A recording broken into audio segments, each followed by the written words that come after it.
We're good. All right, sick. How's it going, everybody? Welcome to the Skyline Sports Network podcast. I am Jack Hartman, joined by my good friend Nick Normand over on the West Coast. Nick, how's it going today?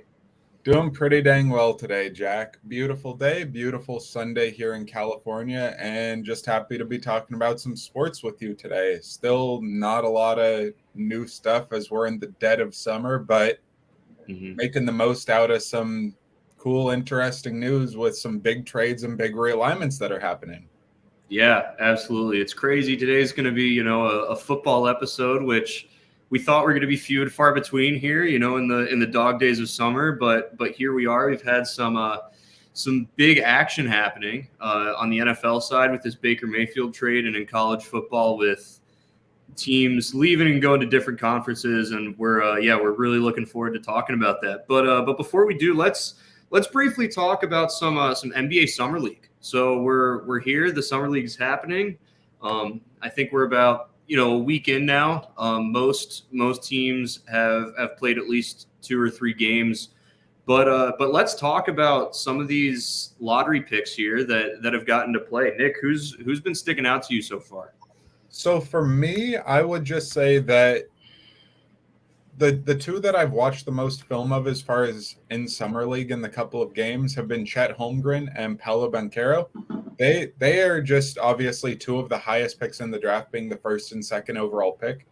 Mm-hmm. But I feel that I have tempered expectations because obviously we got a lot of young guys coming out in the draft now who are teenagers, late teenagers, or one and dones in college, where I don't expect people to be coming out of college and be all-stars immediately coming into the league. But I'm just really happy with some of these young guys that are coming in and looking comfortable in Summer League, where the level of competition, even if, say, for example, you're playing a D1 program that's really playing a lot of high-level competition, being able to look around you and see guys that are in the league or guys that have been drafted or guys that teams really have some faith that they'll become something, and just be able to play up to that level of competition with people who are really striving. Summer League's a lot of people that are really struggling and putting in a lot of effort to be able to make a name for themselves because a lot of them weren't drafted. A lot of them have come out of nowhere, have come out of a bunch of small schools and haven't been highly regarded. Mm-hmm. So you're coming out against a lot of guys that are really, really putting a lot of their competitive spirit out there on the court. And I would just say with Holmgren particularly, his first game I feel like showed just a lot of that comfortability that I think is really big with young NBA players, and just ability to be the shooter that we know that he can be and display a lot of the accuracy he has, and still be the tremendous defensive player and block shots at a high level like everybody saw coming out of college. But I just don't know that we would think that it would translate to the NBA with players that'll be bigger and stronger than anybody he's ever faced. Like if he looks at a Jokic or a Giannis or anybody like that, bigger, stronger guys, will he be able to put up with guys like that? And in his first game, he looked like he could, and that he was really comfortable being able to do some turnaround jump shots and be able to shoot well from the arc. And really the most impressive thing of his game probably would be, I'd say, his ball handling, where it's not the best thing about his game, but I'd say it's the sneaky thing that I feel like most surprised me, where being as big and long as he is, the ability to really handle the ball and distribute in a pretty high level way for the type of player he is really impressed me, I would say, with him. Second game obviously was a different story. What are your thoughts, Jack, with Chet Holmgren in his first 2 games? Yeah, I thought in game 1 he looked fantastic. He scored really well from lots of different facets of the floor. He rebounded well. He passed the ball well. He played great defense. He set the record for blocks in a summer league game at 6. And he said he said in his post game interview that he thought that was low, and he's looking forward to breaking that record again, which I found funny. And he's passionate and believes in himself, which is good. What a lot of people have been saying since when he was in college was that he has to bulk up. And we saw that in game 2. In his second game, Kenny Lofton Jr. out of Louisiana Tech, just bodied him. And to put into perspective, Holmgren is 7'1", 195. Lofton is 6'6", 280.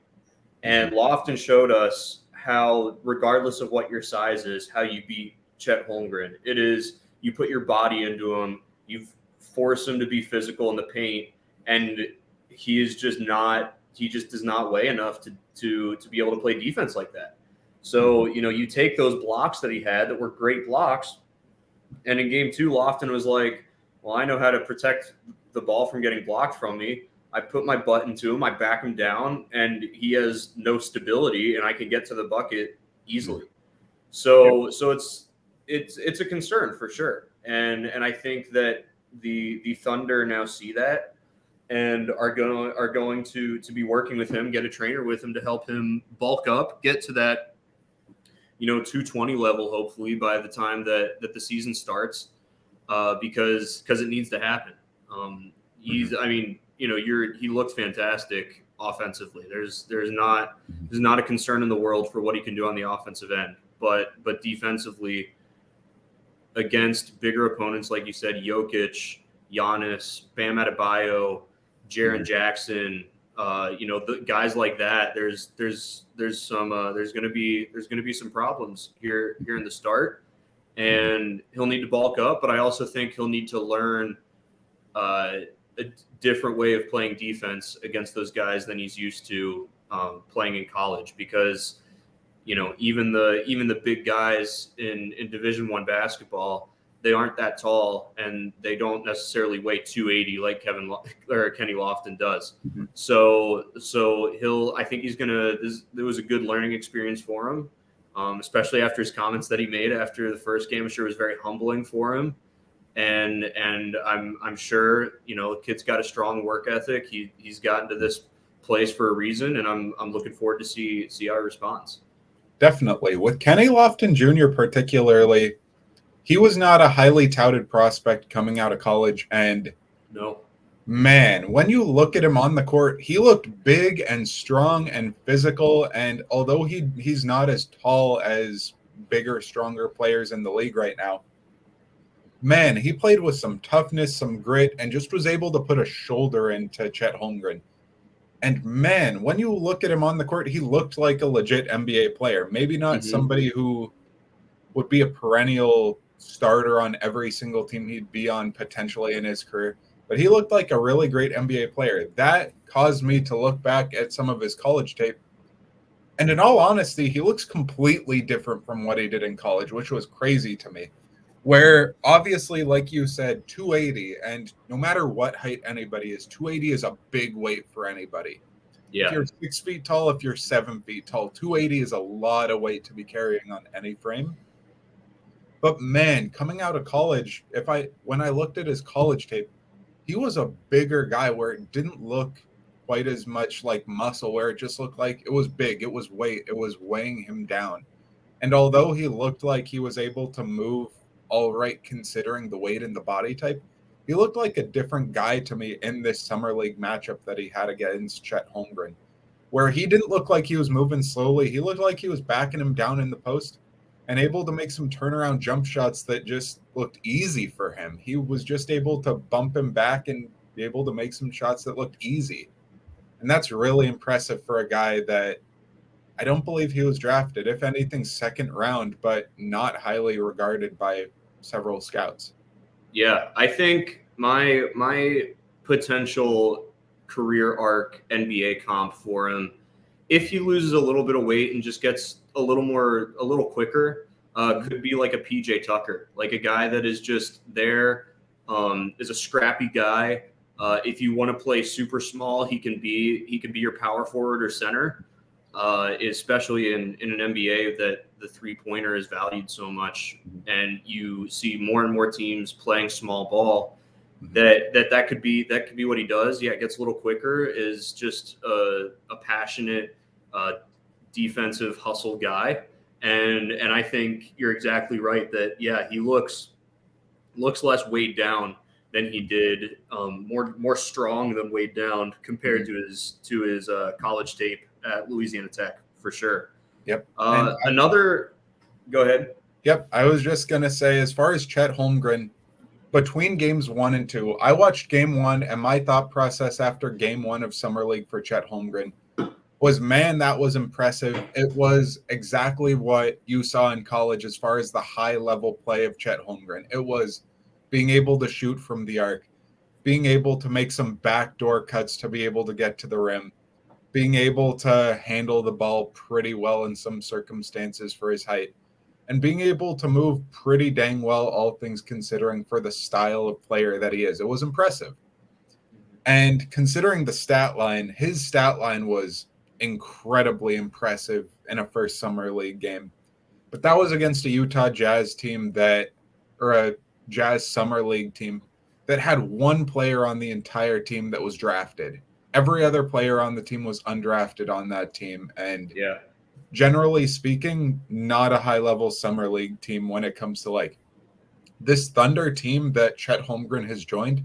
A lot of their players on their summer league team, because the team is so young, are going to be a lot of players getting minutes in the regular season. And so I completely understood after that first game, okay, it was impressive, but is this actually how it's going to work when the season starts? I don't know about that. But it was impressive to me. It showed a lot of the upside of Chet Holmgren. And I think game 2 really showed us the downsides of Chet Holmgren. So I feel like we have a pretty full picture of who he is as a player right now coming into the league. As far as this year and what I think he'll look like, I don't think before the season starts we'll see a bigger, stronger, be able to hold up quite as well physically Chet Holmgren as we're seeing right now between now and the season starting. But I do think we might see somebody who the summer league will be able to help him get out the kinks of, how do I defend against players who know I'm not able to hold my own quite as well, being physical, being big and strong, and being able to defend a little bit better, maybe playing a little bit more patient defensively. But I don't know that he'll make any big sweeping changes with his body with the upcoming season. In the future, I think he has the potential to be able to. But all the reports coming out of his camp are that he works really hard on his body. He lifts a lot. He tries to eat and put on weight. And that makes me more concerned considering Chet Holmgren and his size right now. Yeah, that's a good point. When guys are trying to put on weight and they can't put on weight, that's definitely an area of concern. A couple other guys here in the summer league, just to talk about a couple. Jaden Ivey had a very, very strong showing for the Pistons, 20 points, 6 boards, 6 assists. I'm really, really looking forward to seeing the way that he pairs with Cade Cunningham this coming year. I mean, that's just going to be an awesome, awesome young backcourt. It gives me John Wall, Bradley Beal vibes of, 6 years ago now when they were really young and were just this force in the backcourt, or Dame Lillard and CJ McCollum, same thing. And I think that Cade Cunningham and Jaden Ivey are the next step of that. Nikola Jovic, the first round pick for the Miami Heat, had a fantastic showing in his first game. 25 points, 5 of 7 from 3, and made himself look really, really good, like a really, really good draft pick by the Heat. And that has multifaceted levels of that. You have, on one hand, if he stays with the Heat, then he's an awesome pick. And as a Heat fan, I'm really looking forward to see the way that he fits into the rotation, into an already pretty stacked rotation as well. But the other side of that coin is that Kevin Durant still has not been traded, and the Miami Heat are still on his list and in the running for that. And Nikola Jovic played the exact way that Miami needs him to if they're trying to package him in a trade for Kevin Durant.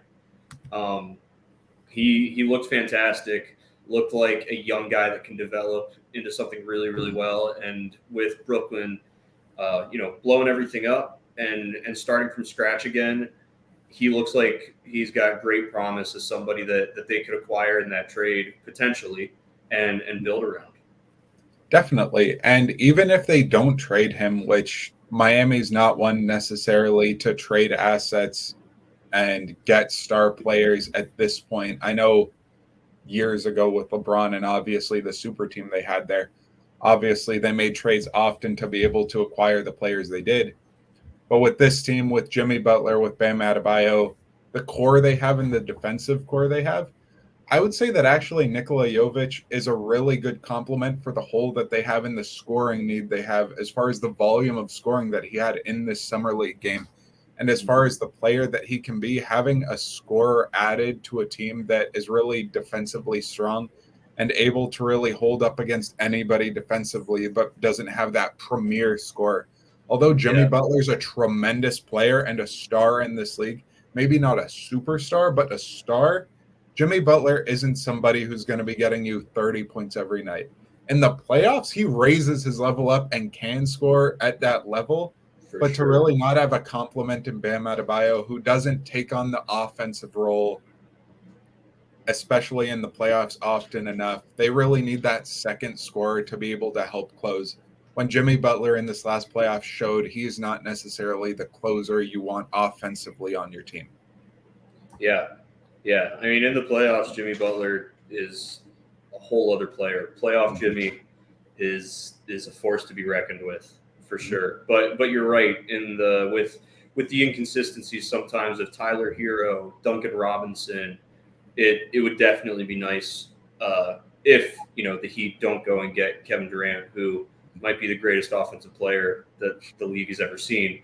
Jovic is a great piece to have there. You definitely saw a lot in the Paolo Banchero and Jabari Smith duel a couple nights ago. I wasn't able to watch that game, but you were able to watch and put together some analysis of that. Right. So tell me a little bit more about that.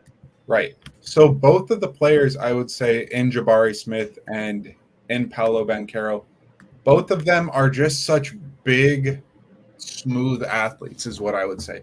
Where both of them being on the taller side, as far as I believe, both of them are in the 6'9", 6'10", 6'11" range. But both of them are just smooth operators, being able to hit jump shots and being able to be smooth athletes, moving around the floor, handling the ball, and really just being able to be big, strong, physical, but shooting presences on the floor that I think we need in today's NBA. With the spread of the floor and with several shooters around, being able to spread the floor really matters. And both of these big, strong athletes showed that they're able to spread the floor and really shoot the basketball quite well. Yeah. With Banchero, I think that watching the game and seeing his ability to just go at Jabari Smith and ability to be offensive and to hit a bunch of shots, early in that game, I believe he was 5 for 5 on field goals at one point, 100% field goal percentage coming out after the first quarter, I believe.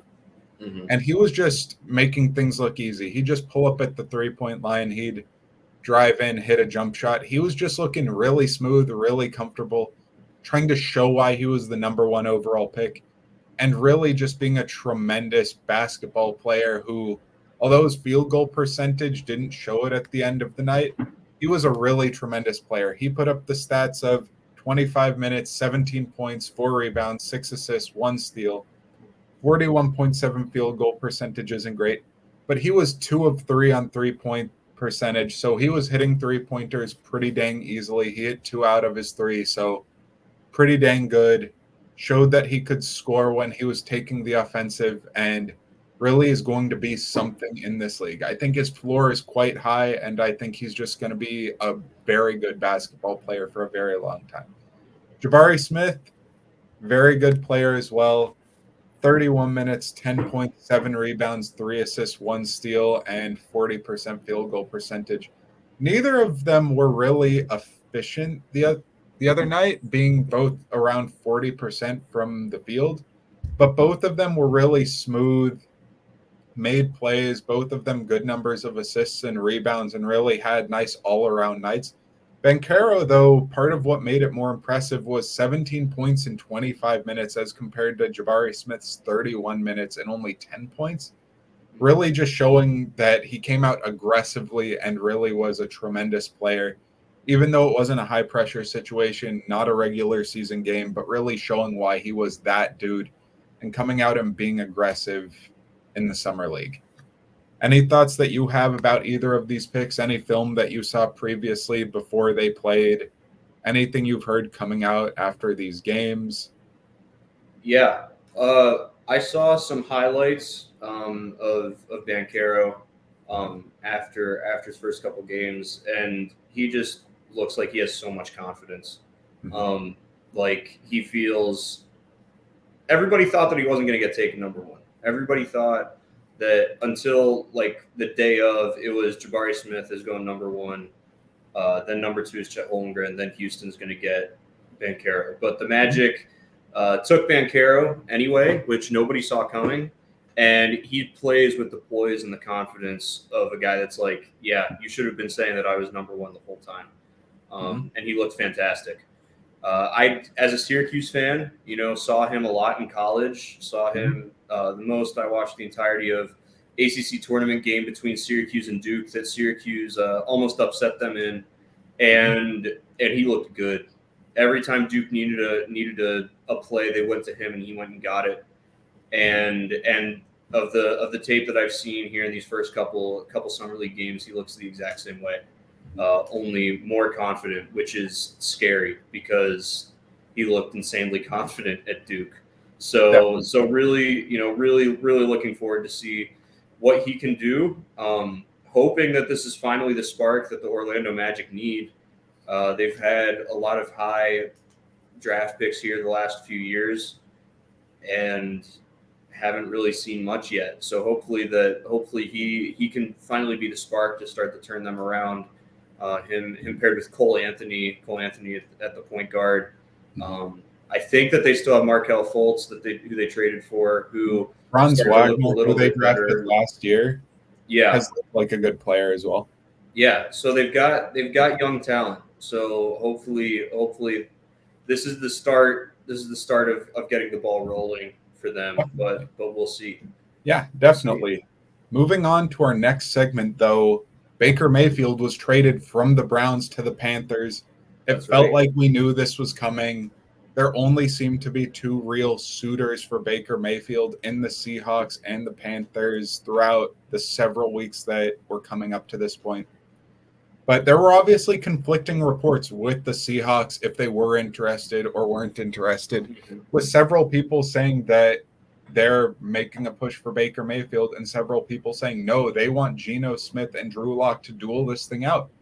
And it turned out to be the Panthers who gave up a fifth that can become a fourth-round pick in next year's draft. And they have Baker Mayfield tied to a stacked quarterback room of Sam Darnold and Matt Corral.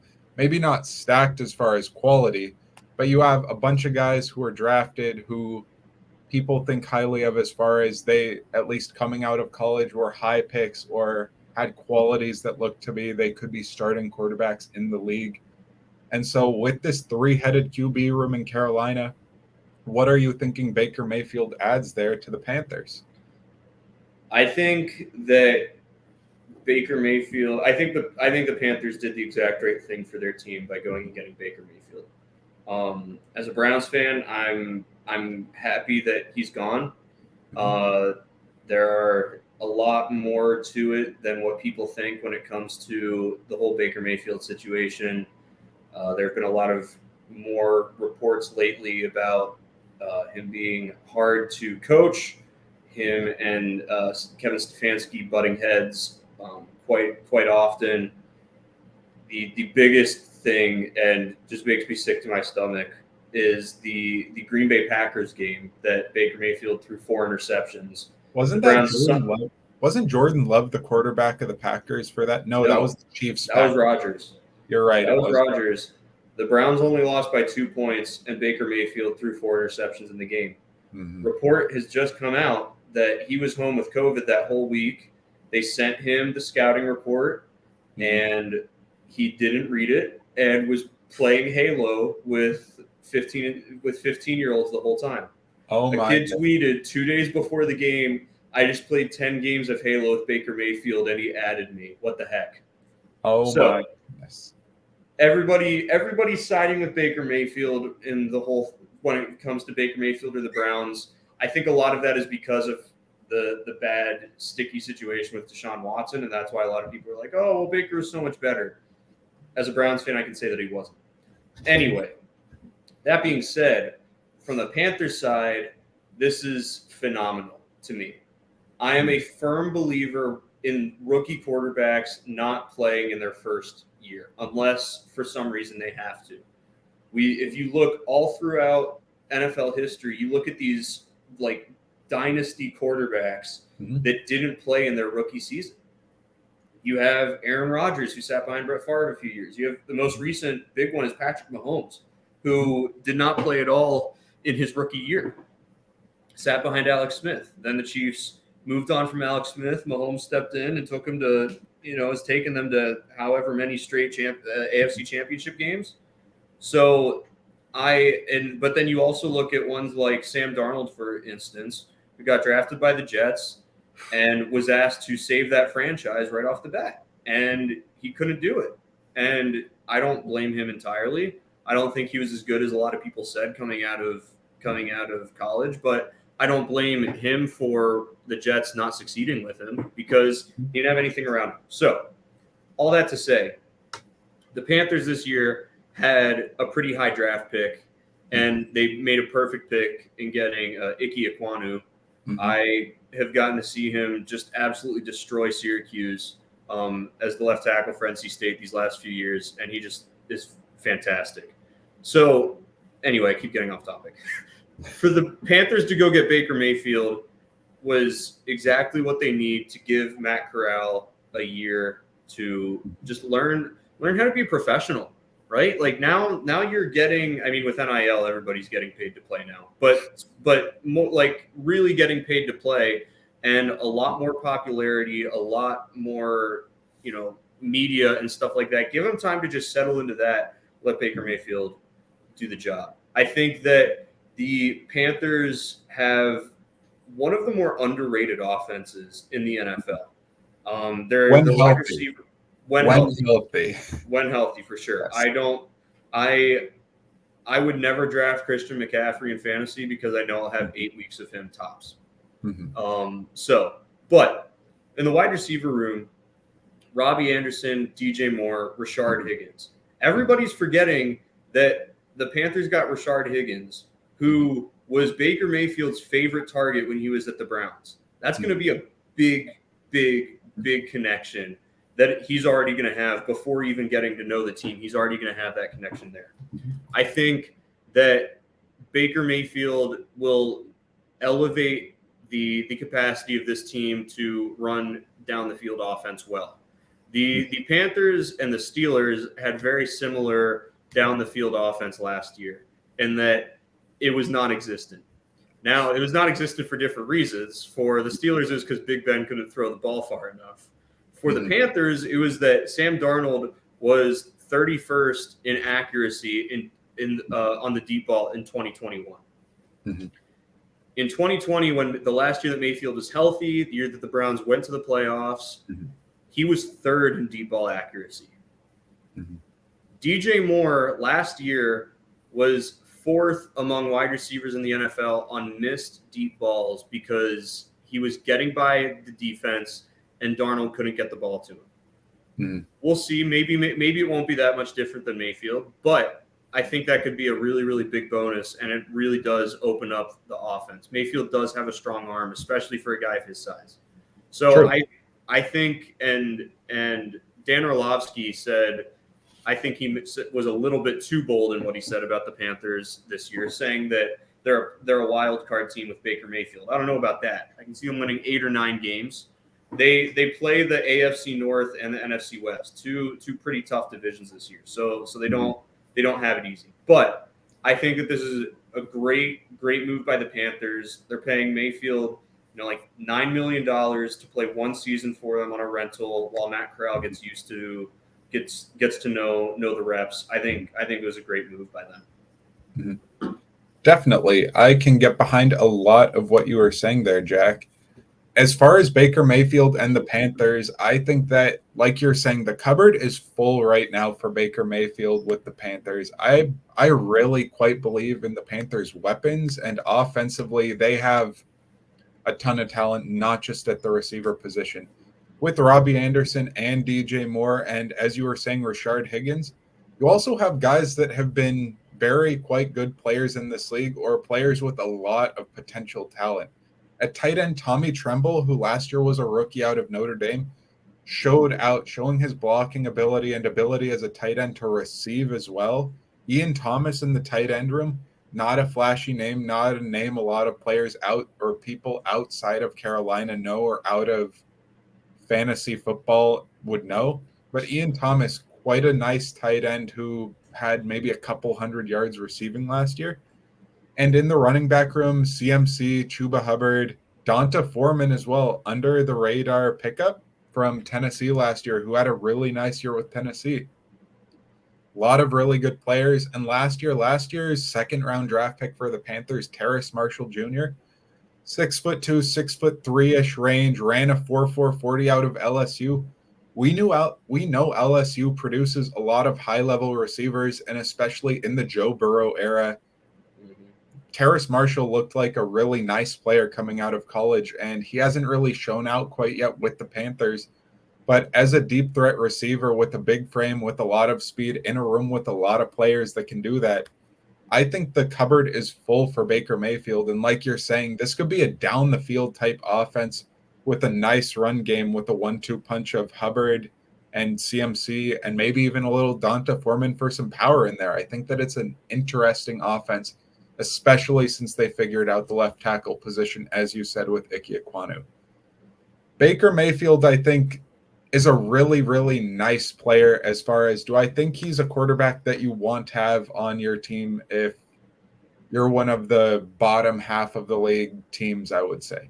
If you're one of the top half, like fighting for a Super Bowl level team, I don't know if you want him as your quarterback, but if you're the Falcons, the Panthers, the Steelers, the Lions, the Seahawks right now, there are a lot of teams where they have backups, they have bridge guys, they have very much unproven commodities at the quarterback position. And I think Baker Mayfield is legitimately a starting quarterback in this league who could start for your team for a decade, maybe not take you to a Super Bowl and win it unless he has a really, really fantastic roster around him and great coaching. But I think he's an upside quarterback in this league and can float around the top half of quarterbacks in the league pretty consistently if he gets some stability around him.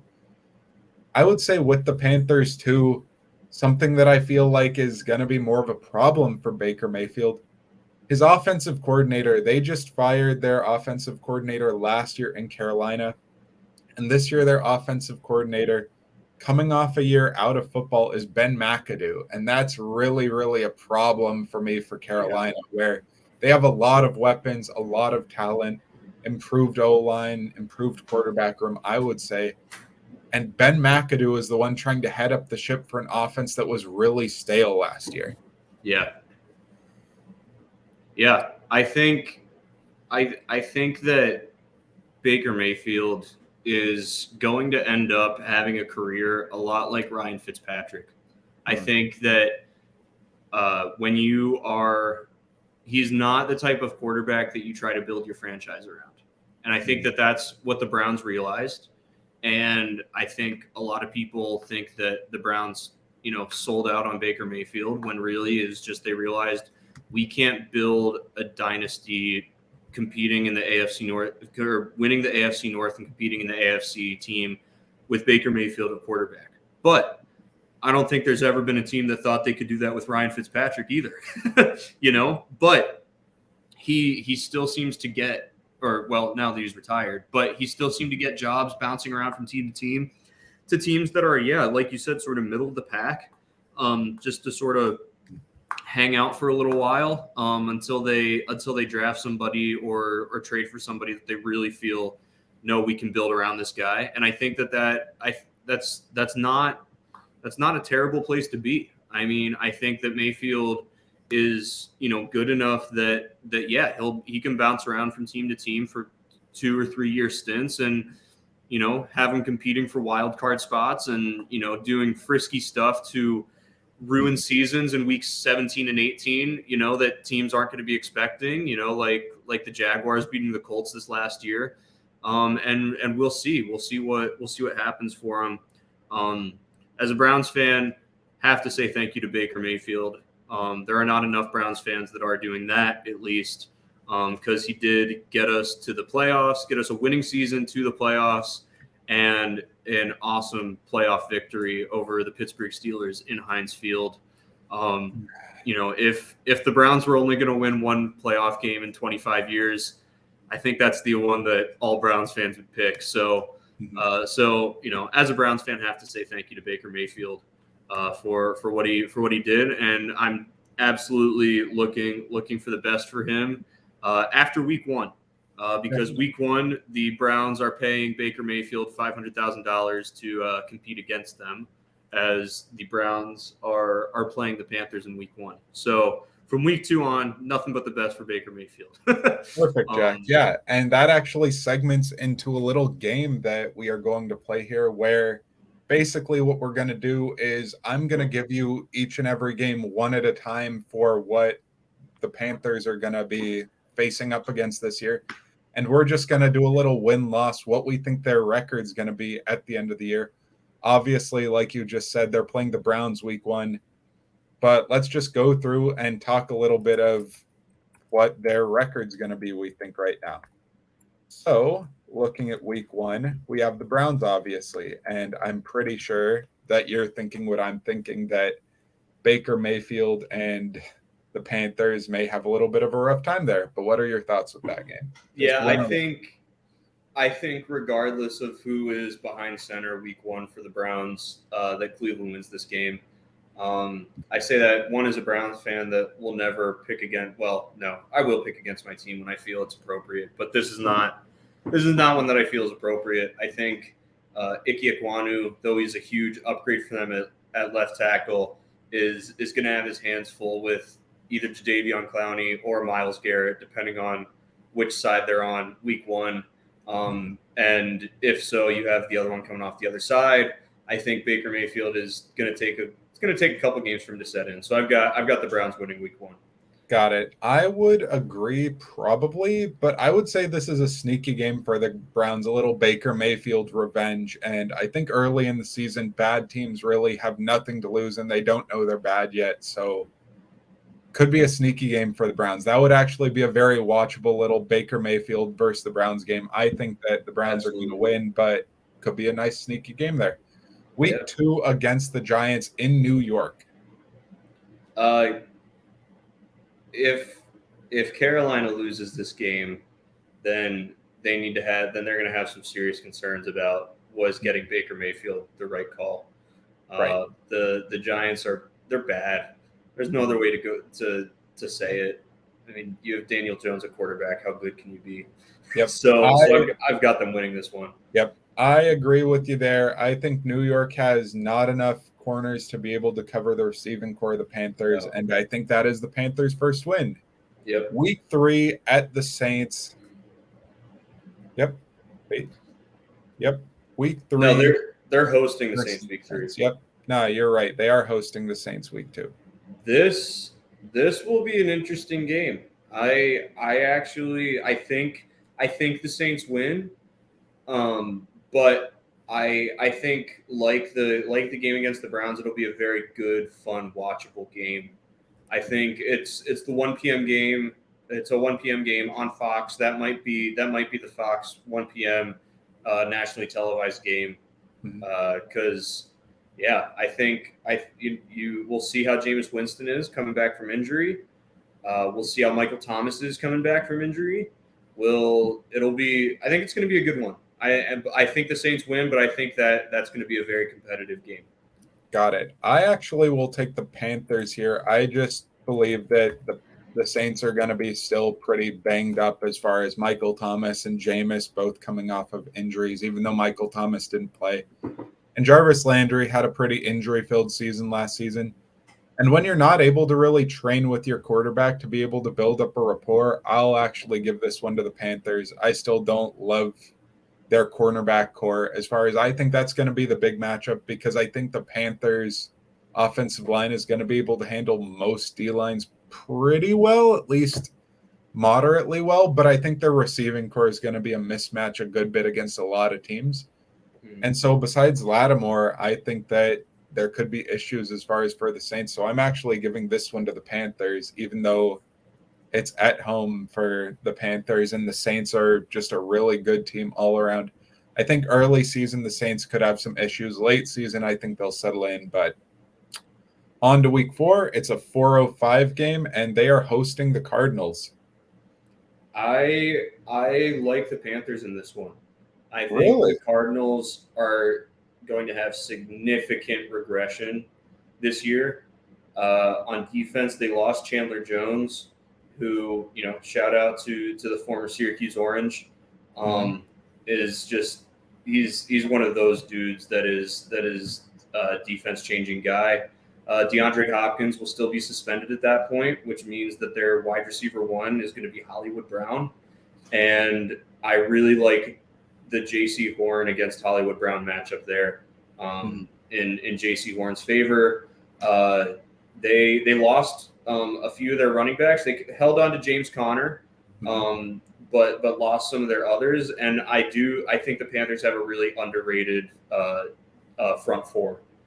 So I see the Cardinals struggling to move the ball here, and I mean, Budda Baker is Budda Baker.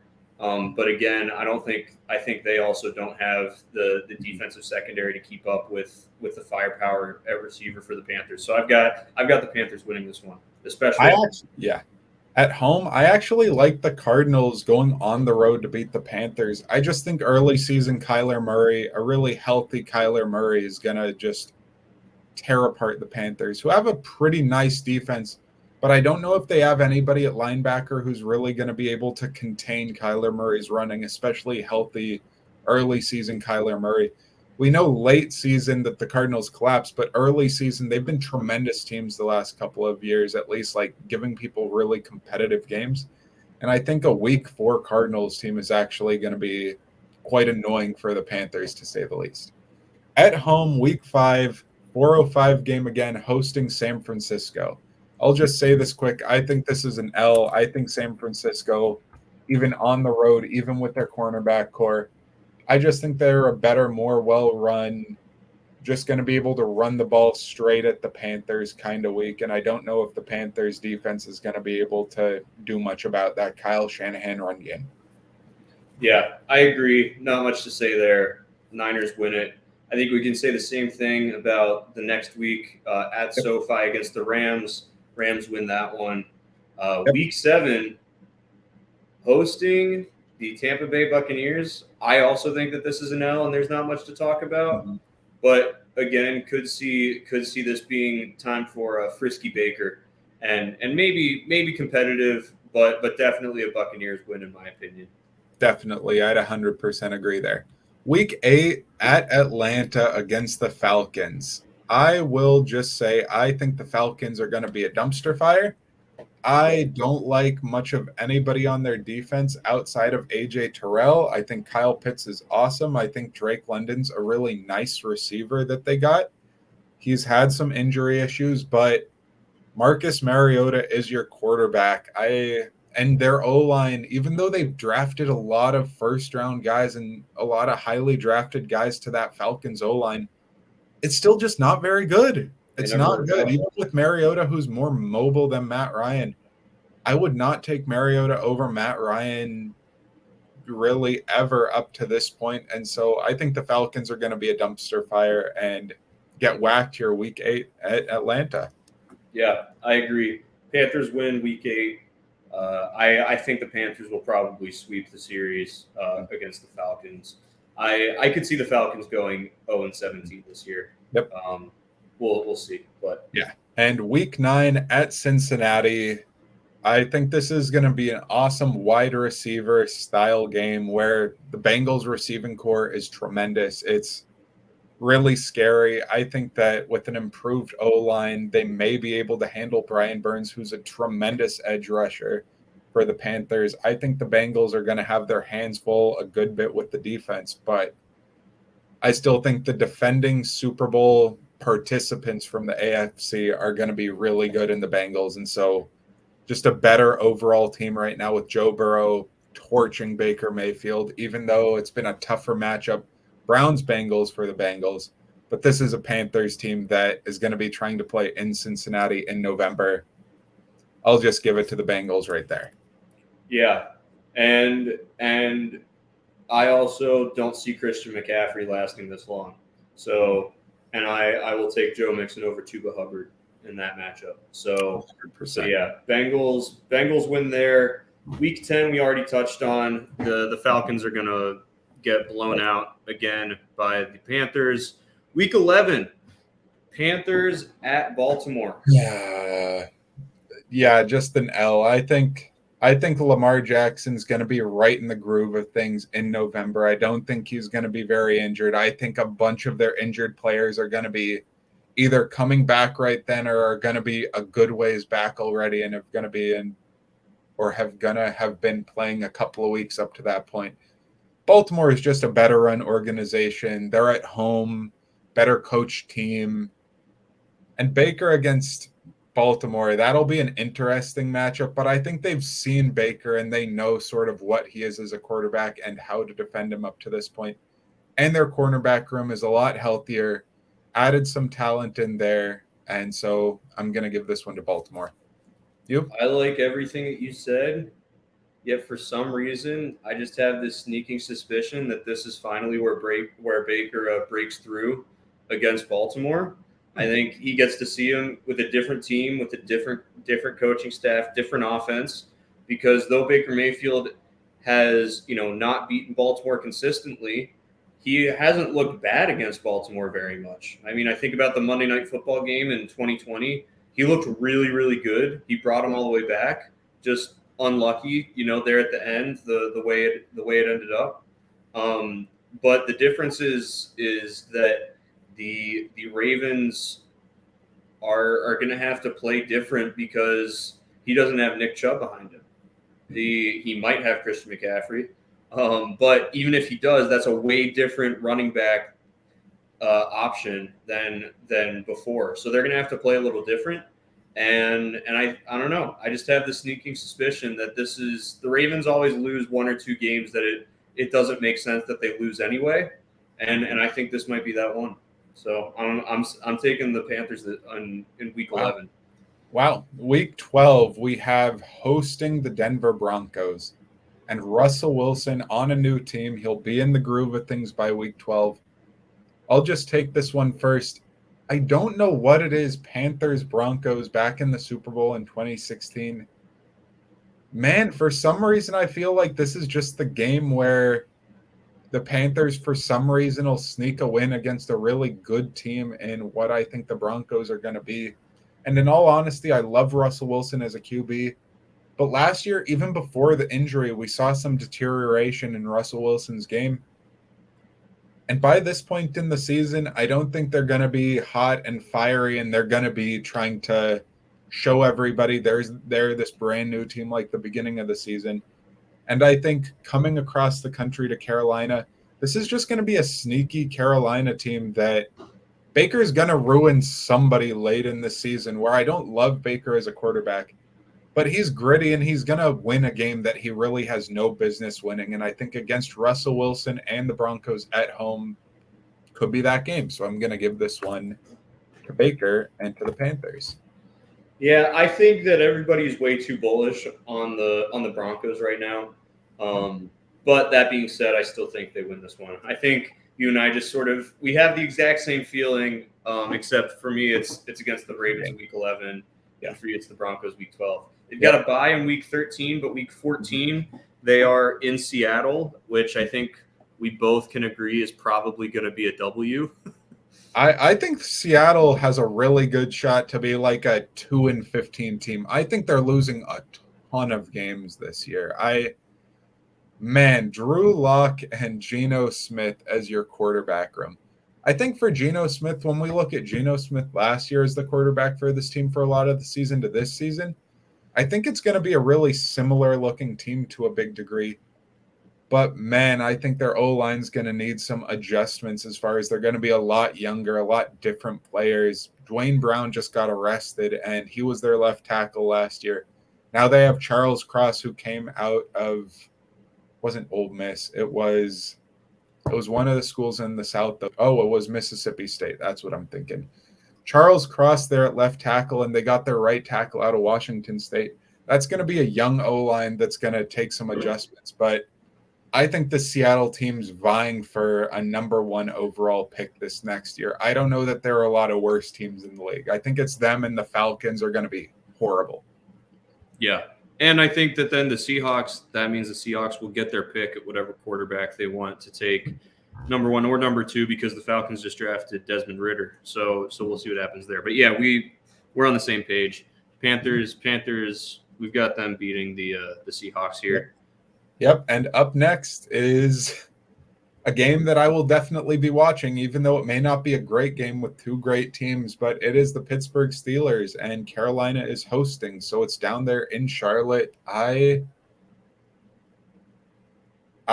trying to split the baby a little bit with, I'm a Steelers fan at heart and love the Steelers, but do I think the Steelers are just a dominating team over the Panthers? Not really. Do I think they still are going to be able to do a really awesome job against this Panthers team? Yeah. Man, I think TJ Watt against Taylor Moton is going to be an interesting matchup on that O-line, D-line matchup. I think this is actually going to be a close game. I will give it to the Steelers, but solely because it's late in the season and we'll see either Kenny Pickett or we're going to see a more comfortable Mitch Trubisky who's comfortable in the system. And so I guess I'll give it to the Steelers, but I think this is actually going to be a pretty entertaining game with offenses that'll be interesting. I think that Mayfield gets the Pittsburgh monkey off his back. Oh, man. And I think that a lot of that does not have to do with him being better, but Pittsburgh being far worse. So I've got Carolina here, but I agree. I think it's going to be this. It'll probably be like the Thursday night football game that is behind like the Amazon pay-per-view. So like not many people are going to watch anyway, but is actually going to be like a really good game. Mm-hmm. Is my prediction for that. Oh, I guess not. It's Sunday at 1 p.m. Never mind. It says so right here. They've already scheduled that. Week 16, gonna be a Christmas Eve game here, hosting Detroit. Man, I'm actually quite bullish on Detroit. I think they're gonna be floating above around 7-ish wins this year. And I get that they were vying around the number 1 pick last year. But offensive line, defensive line, I think are cores of what makes a really great team. I don't love Jared Goff, but I think this is just going to be a team where they're going to win some tough games. And I think this Carolina team, where I think Baker would have been a cool fit on this Lions team if they had wanted him and if they could have gotten off of Jared Goff's contract. But, man, I'm bullish on the Lions, and I think just weirdly enough, better coached to a degree, and I don't even love their coach right now, but I think their toughness is going to come out, and they're going to punch Carolina in the mouth, and I don't know that Carolina is going to be able to play physical and tough enough to be able to hang with them. And so I'm giving this win to the Lions. Your thoughts, Jack? Yeah, I think the Lions are going to win this one. I honestly could see Mayfield getting signed by Detroit after this coming season. Even if it's just for 1 or 2 years. I was really, really happy that Detroit didn't pick a quarterback in this past year's draft, because there wasn't anybody really, that's going to move the needle.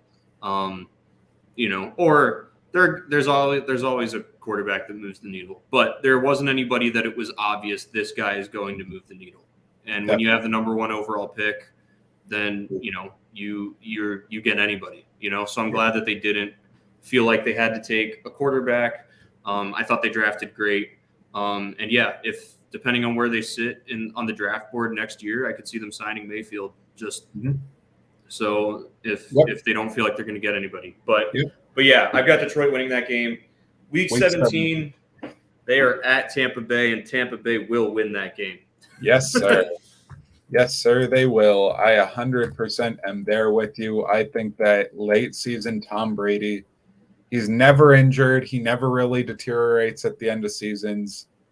Even at 45 years old at this point, I still think Tom Brady is going to whack Baker Mayfield. That you never see quarterbacks on the field at the same time playing each other, but Tom Brady's Tom Brady. Late season in January, Tom Brady, always terrifying.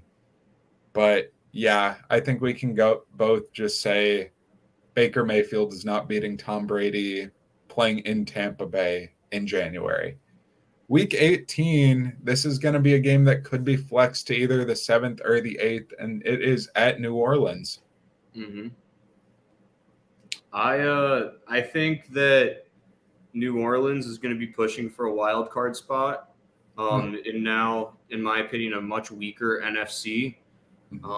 I think only one team is coming out of the NFC North, and that's going to be Green Bay. I think only one team is coming out of the NFC East, and that's going to be probably going to be the Dallas Cowboys. And I think Tampa Bay is winning the NFC South, but I think that New Orleans is going to be trying to fight for a wild card spot. And I think they're going to, and I think it's going to come down to this week. And if they win this game, and I think that they will. So I've got New Orleans beating Carolina here week 18. Definitely. And for me, you have Carolina, you said? No, New Orleans. New Orleans. That's what I thought.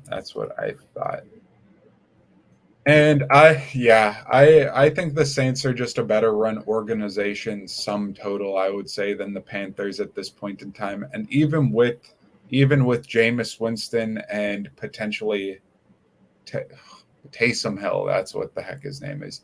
Taysom Hill, the best tight end in the league right now, the best running tight end in the league. But man, I just don't know what the Saints are going to be. I think they've got a really nice run-heavy style offense. Their receiving room's really been jacked up and really improved this season, I think. But man, I feel like they have so many more question marks than they should. But I think they're still just a better run team, even with a different head coach than Sean Payton for the first time in 15 years. I just believe more in the Saints as an organization than the Panthers. And like you're saying, I think that the Saints are going to be solidly in the wild card conversation far more than the Panthers. And so I think we're going to see a little bit more of the Saints care more about this game. And so I'm going to give it to the Saints as well. But man, you just look at the receiving core and it's nothing but question marks. Even Chris Olave, who I quite like, question mark. He's a rookie. We don't know what he is. He hasn't been in the league yet. Jarvis Landry getting older. Game has deteriorated a little bit. And then you have Michael Thomas, who's been just a question mark for 2 years now. We don't know what he is. The last time we saw him fully healthy, he was the best receiver in football. But since then, it's been 2 years of nothing. And so I'll give it to the Saints as well. But that could be a more interesting game. I just think the fire that's going to be in those players is going to be in the Saints. And so with that, our records, you have them going 7-10, and I have them going 6-11 for the Panthers, which is right around where they've been. It feels like the last couple of years. They were, I believe, 5-12 last year. And so you have them winning 2 more games. I have them winning 1 more game. And with Baker Mayfield and with a solid left tackle, I think that makes sense. Do I think Baker Mayfield is going to win them 3 extra games, 4 extra games with his play? No. But do I think Baker Mayfield's an improvement? Yeah. And so I think 7-10 for you, 6-11 for me. We're both right in the ballpark, I think, for what they are going to be as a team. So. And I think their losses are going to be – I think there's going to be a much different point spread in all of their games. I think in games that they won last year that, they won by a field goal or, by 4 or 5 points. I think this year those are going to be, up near 10, 12 points. And I think the losses that they've got, lost by 21, 24, the losses are going to be closer like a touchdown. So they just – they've got a tough go at it with the AFC North and the NFC West. So they're not getting any favors, even being the coming in as the having last team in the division schedule. So we'll see. Definitely. And We can make it a little bit of a shorter segment here to wrap it up, but college football realignment, USC and UCLA moving conferences. They are now in the Big Ten instead of the Pac-12. Starting in 2023. Starting in 2023. Yeah. You are right. TV deals and basically obligations and stuff that they're signed up for. They are going to be in the Pac-10 they're in the Pac-12. They're going to be in the Big Ten. But we've talked about this at length. We've talked about this probably a couple of hours in total up to this point. But Jack, thoughts, ramifications on specifically, let's just start off with USC and UCLA going from the Pac-12 to the Big Ten. One, they're going to start getting a lot more money because they're going to be on TV a lot more. Part of that is that the Big Ten has its own network, and that games against, when they play Penn State in Happy Valley for the first time, that is going to be the 8 p.m. ABC whiteout game for Penn State. When they play Ohio State for the first time at OSU, that is going to be, whether it's Fox or ESPN, game of the week. The same thing with Michigan at the Big House, all this stuff.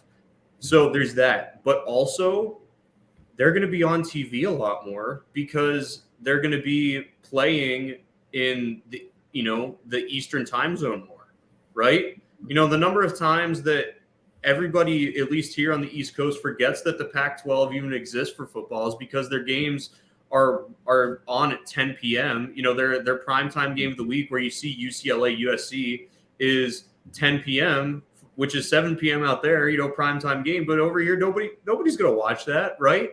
So they're going to get seen and get a lot bigger TV deal because a lot more people are going to be watching them.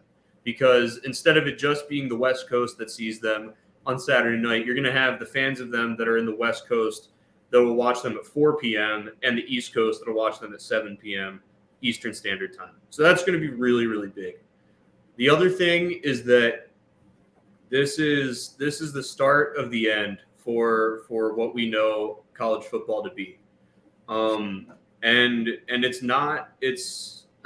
most recent news is USC and UCLA, but it's not just that. There's talk of teams in the ACC moving to the SEC in Virginia, Florida State, Clemson, Miami, and North Carolina. And it just goes to show how much more money is in college football than in college basketball, because North Carolina is trying to leave ACC, where they play Duke twice every single year in basketball. The biggest rivalry in college sports is Duke-UNC basketball, and they're trying to leave the conference to go play football in the SEC. Like, that just goes to show how much money is in college football compared to everything else. Mm-hmm. And it's crazy. And it's not just about what teams are good. You see teams like Stanford's a good team. Why are they being left out? Well, because their media market isn't much bigger than, the Bay Area, but then you also look and you're like, why the heck is Virginia getting invited to the SEC? Virginia is not good at football. Well, they've got the greater Washington, D.C. area, and that's going to get the SEC views and is going to get money. You're going to see teams like Boston College that you'd think, oh man, Boston College, they're right around Boston. They've got all of New England. You could see them getting an invite to the Big Ten, but you also could see them not, because Boston is a pro sports town, and other schools that are more competitive that are not going to get invites because it's just not worth it. They're not gonna bring in as much revenue. I think of teams like West Virginia, Stanford, like I said. Oregon and Washington submitted a bid to the Big Ten, but haven't been accepted yet. So it's going to be wild. It's going to be wacky. In the fall semester, a lot of those USC and UCLA players are not going to be attending class in person. It's in some ways a good thing that the pandemic happened and made all classes available via Zoom, because that's the only way they're going to be attending class, traveling all the way across the country, and I think in terms of competition standpoint, USC and UCLA are going to be much worse off than they were in the Pac-12. I can't wait to watch that the first time that USC travels to play Wisconsin in November. Going from California, going from California to the cold Midwest in November, where there's going to be snow everywhere. It's going to be quite a shell shock for them, to say the least. Yep. I will say it'll probably be a little bit easier on the eyes and on the body for USC or UCLA going out there to the Midwest, just because college football is just a shorter season than the NFL season. So NFL season goes into December and January for the regular season. We're going to be wrapping up a lot of these games for college football, at least for in-division matchups, in November. That's just going to be it. In November, even by Midwest standards, I would say a lot warmer than December, January kind of weather, even into February for NFL football with the Super Bowl. But I think it's a little bit overstated, but seeing USC play teams like Penn State or Michigan or Ohio State is going to be really weird, I feel like, on a regular basis. It's going to be huge, but it's going to be weird. I'd just like to point out the depth that the Big Ten has. That last year we saw a bunch of Big Ten teams circling around the top 10 as far as college football teams.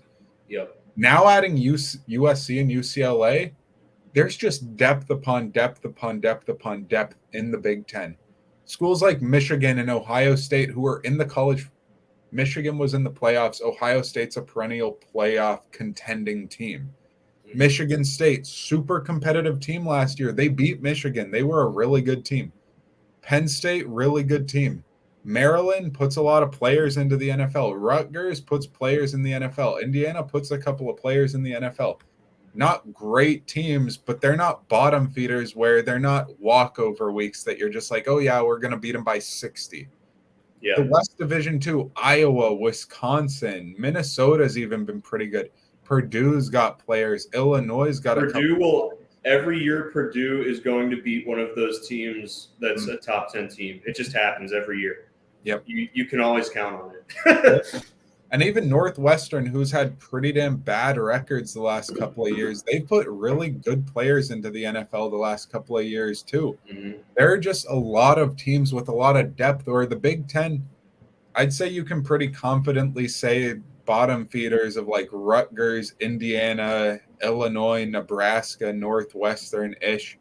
Those are still competitive teams that people watch, and they're not the D3 school-ish kind of teams where you see Alabama play just cupcakes throughout the year. The Big Ten is a real conference with real competitive games and real depth, and you're adding USC and UCLA to that. USC this year, I guarantee you, is going to be in the top 10 for college football at some point in the year. I don't know when it's going to be, but USC is that kind of team. Transfer portals influenced it that much.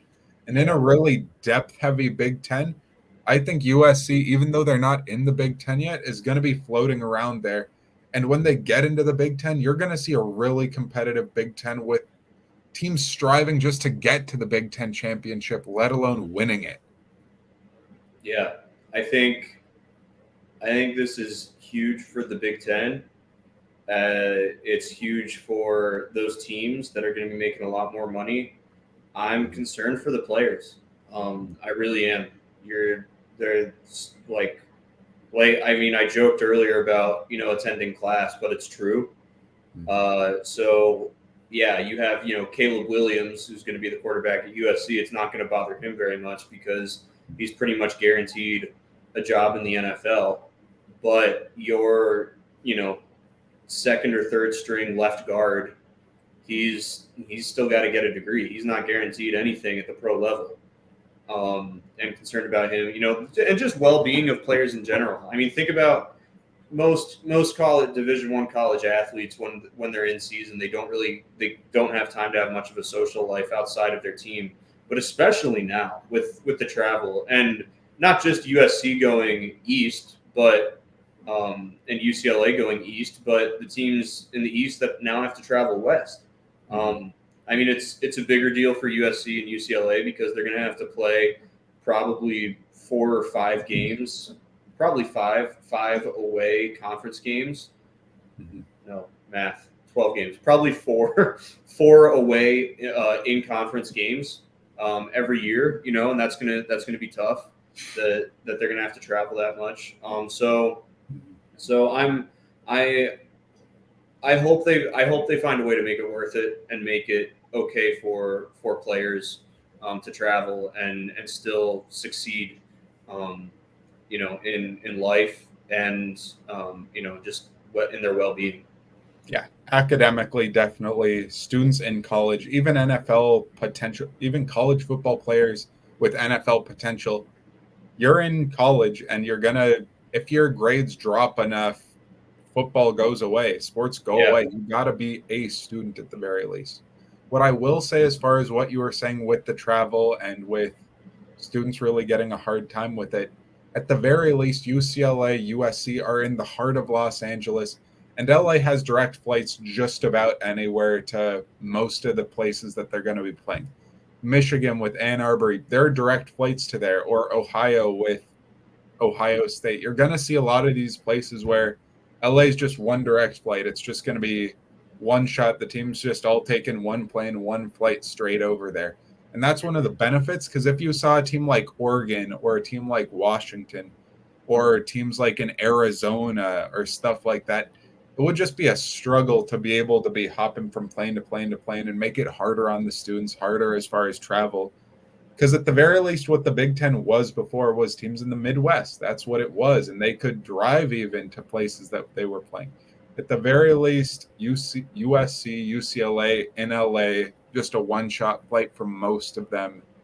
Yeah. Not too difficult on the teams. Any particular thoughts as far as ACC, any other schools moving around conferences? We've spoken a little bit about Notre Dame already previously, but any other thoughts on any schools? I think the Pac-12 is just gonna it's Thanos snapped away. It's gone. It's been cut in half as far as the quality teams, and UCLA isn't even particularly good, but the watchable football in the Pac-12 is just disappearing by the minute, it feels like. Oregon and Washington are interesting, but Pac-12 football is gone by the wayside. And in LA, I know that on the West Coast, USC and UCLA, improving teams were thinking, okay, this is a better college football scene. Now college football is looking a little better out here, but Pac-12 football looking a lot worse. Right. Yeah, I think the thing when it's going to come down to Notre Dame for a lot of this. Notre Dame thinks they're special. For any of our listeners that are Notre Dame fans out there, I'm sorry that you are a Notre Dame fan. I despise Notre Dame. They think they're special. They think that they're cool. We don't have to be in a conference. Yada yada yada. This last year, they saw where that hurt them, and that they weren't a conference champion, which meant that they were not going to make the college football playoff. The only way would have been if weird stuff happened, like Cincinnati didn't actually win the American, or if Michigan had lost to, who did they play? Iowa. If Michigan had lost to Iowa in the Big Ten championship game, that was their only shot. So I think they're realizing we're going to have to join a conference. And if they were to join a conference for football right now, they would have to join the ACC. The only way that they could avoid having to do that is if they bought out their contract with the ACC for all of their other sports. And maybe the media deal that they would get from the Big Ten would be worth that. But until it is, I think they're just going to stay put. I think that the Big Ten is going to bring on Washington and Oregon. The Big 12 is going to pick up the rest of the Pac-12. It's really unfortunate for teams like Oregon State and Washington State who are losing their rival.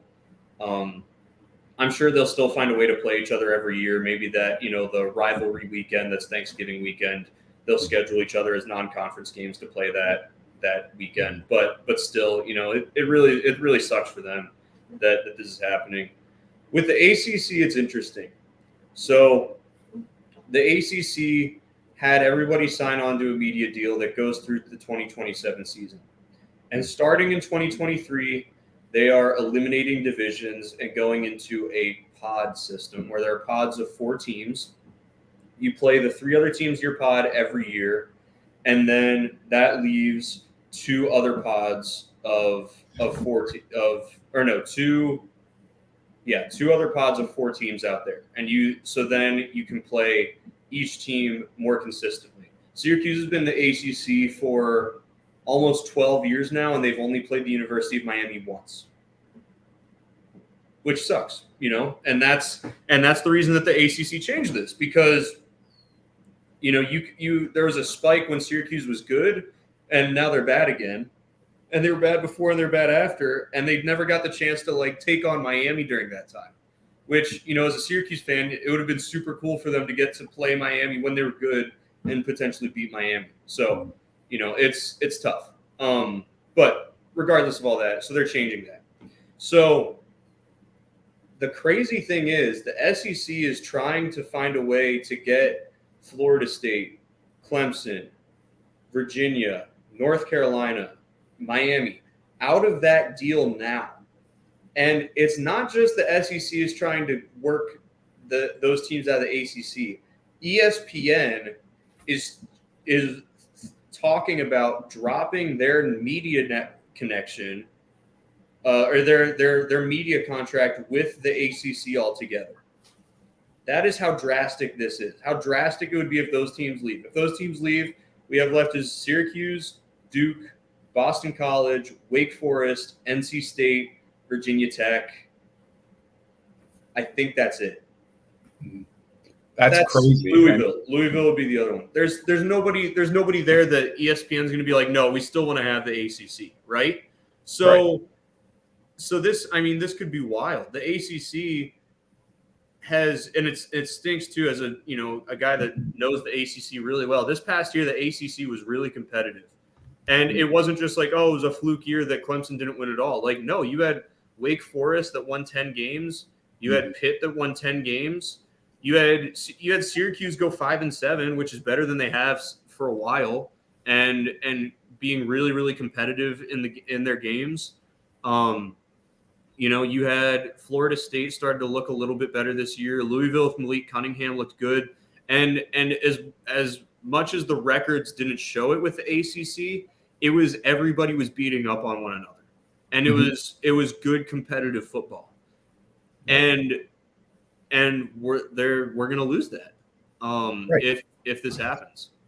Right, but what actually you're talking about potentially is the SEC trying to get Florida State and trying to get Clemson and a couple of these other ACC teams, because Notre Dame has kind of tied them with their other sports to the ACC. If the ACC finally gets their contract ripped up with ESPN, I believe you said is who they're contracted with. Mm-hmm. If that contract gets ripped up, the SEC could be saving Notre Dame from being stuck in the ACC with their other sports, and Notre Dame could be able to just be free if the ACC's contract was just ripped up. And so the SEC could be doing Notre Dame a favor, funny enough. And I don't think Notre Dame would ever join the SEC. Maybe they would, but at that point, it's the SEC and the Big Ten and nobody else, which is what we're moving towards anyway. Right. But Notre Dame would be too scared to have to play against Alabama potentially every year. Would be horrid. Yeah. So if Notre Dame gets out, they're going to the Big Ten, especially because that renews rivalries against Michigan, Michigan State, now USC. Teams that they would play every year back in the olden days. So it's going to be interesting what shakes up. It's funny. I feel like right now, even though the summer is sort of the slow time in sports, there's a lot of things that could just happen at any moment that we're sort of sitting on the edge of our seat, whether it's a trade from the Nets with Kevin Durant or Kyrie Irving, or what's next in college football with teams leaving conferences. Baker, this trade now with Baker Mayfield, we have stuff to talk about, which is fun, which is a lot of fun. So yeah, definitely. And I want to thank you guys so much for listening to episode 2 of the Skyline Sports podcast on Skyline Sports Network. It has been a pleasure and happy to be talking with you guys about some college football, some NFL, and some of the basketball with the summer league. So happy to have you guys here, and thank you so much. Signing off. See you later, everybody.